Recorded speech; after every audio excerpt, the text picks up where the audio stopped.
राम राम मित्रों, मैं पहला शब्द तो यही कहूँगा कि जातिवाद नाश हो तुम्हारा। जातिवादियों तुम नष्ट हो, चाहे वो प्राचीन पुरातन जातिवादी हों या नवीन ये नए जातिवादी हों। इन दोनों जातिवादियों का नाश होना, समूल नाश होना आवश्यक है इस देश की समृद्धि के लिए, इस देश की वृद्धि के लिए। एक नई बहस छिड़ी हुई आज कि वो कौन लोग थे जिन्होंने देश के लिए लड़ा। कोई कहता है वो हम थे, सिर्फ हम थे जो देश के लिए लड़े, बाकी सब नकारा कायर थे, घरों में बैठे थे। इस तरह की बहस छिड़ी हुई है इस देश में।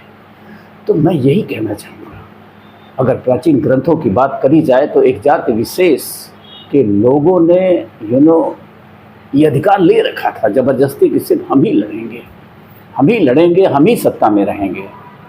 तो ऐसे में अन्य क्या दोष है? उनको लड़ने ही नहीं दिया गया तो वो लड़ें कैसे? और आज की अगर स्थिति से तुलना करी जाए, मैं ये पूछना चाहता हूँ कि आखिर जब पूरा देश की सुरक्षा जिनके हाथों में थी वो इतने ही बहादुर थे, तो देश गुलाम क्यों हुआ? देश की ऐसी दुर्गति क्यों हुई? पहले प्रश्न का तो ये वो जवाब दें। अगर वो इतने बहादुर थे, इतने कर्मठ थे, इतने ईमानदार थे, इतने साहसी थे, इतने बलशाली थे, तो फिर अकेले के दम पे वो देश क्यों नहीं बचा पाए? आज अगर देखा जाए तो आज सुरक्षा बलों में समस्त जाति के लोग हैं, कोई जातीय भेदभाव नहीं है। और आप बताइए कि देश आज अधिक सुरक्षित है या तब अधिक सुरक्षित था जब कोई गुंडा एक मवाली अफगान से निकलता था और भारत पे कब्जा कर लेता था? तब हमारी सुरक्षा बल ज़्यादा सशक्त थे, जो जाति विशेष पे आधारित थे। ये आज जिसमें संपूर्ण जाति के लोग सम्मिलित हैं, तब हमारे सुरक्षा बल ज़्यादा मजबूत हैं और हमारी सीमाएं ज़्यादा सुरक्षित हैं। तो ये कुछ प्रश्न बनते हैं। तो कुल मिला के मैं यही कहना चाहूँगा कि मैं न तो किसी को दोष देना चाहता हूँ, न किसी के समर्थन में खड़ा हूँ, न किसी के विरोध में खड़ा हूँ। मैं अगर किसी के विरोध में खड़ा हूँ तो मैं उन जातिवादी बिलबिलाते हुए कीड़ों के विरोध में खड़ा हूँ जिन्होंने देश को तब भी नष्ट किया और जो देश को आज भी नष्ट करने पे आमादा है। चाहे वो पुराने जातिवादी हों, चाहे वो नए जातिवादी हैं, दोनों जातिवादी जो है उतने ही घातक है भारतीय देश और भारतीय समाज के लिए। जितने वो कल थे उतने ही आज भी हैं, जितने वो कल वाले थे उतने ही आज वाले भी घातक हैं इस देश के लिए। इसलिए मैं as a citizen of India शर्म आती है मुझे, अफसोस होता है मुझे, भारत के भविष्य को देख के चिंता होती है मुझे कि अगर ये जातिवादी कीड़े यूँ ही बिलबिलाते रहे समाज में तो ये देश को कहाँ लेके जाएंगे? संभवतः अफगानिस्तान को मैं देखता हूँ, भारत आज के इस भारत को कल का अफगानिस्तान बनते हुए मैं देख रहा हूँ। अगर मेरी बात करी जाए तो क्या मैं कहूँ, किसको मैं कहूँ, किसको मैं समझाऊँ, किसको न समझाऊँ?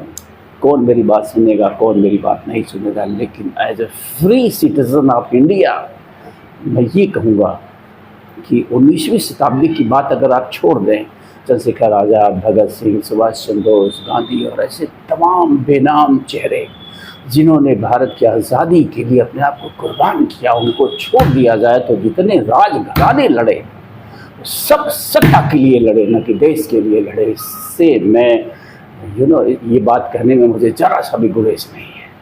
सब अपनी अपनी सत्ता के लिए लड़े, चाहे वो मुगल रहे हों देश में उस समय स्थापित या देश के राजघराने रहे हों, सब ने अपनी अपनी सत्ता बचाने के लिए लड़ाई लड़ी, न कि वो देश की स्वतंत्रता के लिए लड़े। देश की स्वतंत्रता के लिए कोई लड़ा तो भगत सिंह लड़े, चंद्रशेखर आज़ाद लड़े, सुभाष चंद्र बोस लड़े, गांधी लड़े और उन जैसे तमाम लोग लड़े। और तमाम बेनाम चेहरे जिनको कोई आज जानता पहचानता भी नहीं है, जो फांसी पे चढ़ गए, वो लड़े, न कि ये राजा महाराजे लड़े। ये सब सिर्फ सत्ता के लिए लड़े।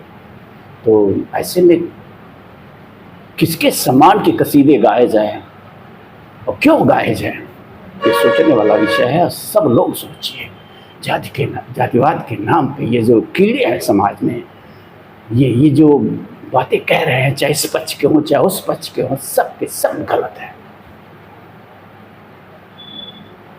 ये आज जो कह रहे हैं ये राजनीति के कारण कह रहे हैं। कुल मिला के वही सत्ता की लड़ाई ये आज भी लड़ रहे हैं जातिवाद के नाम पे। जो सत्ता की लड़ाई वो राजघराने लड़े थे, जिन्हें हम मैं किसी का नाम नहीं लेना चाहूँगा, जिन्हें हम कहते हैं कि फला फला फला, माय गुडनेस, सबने अपनी सत्ता के लिए लड़ाई लड़ी। वो आपके लिए नहीं लड़े थे, वो भारत के जन समुदाय के लिए नहीं लड़े थे, वो भारत की आज़ादी के लिए भी नहीं लड़े थे, वो सिर्फ अपनी सत्ता बचाने के लिए लड़े थे।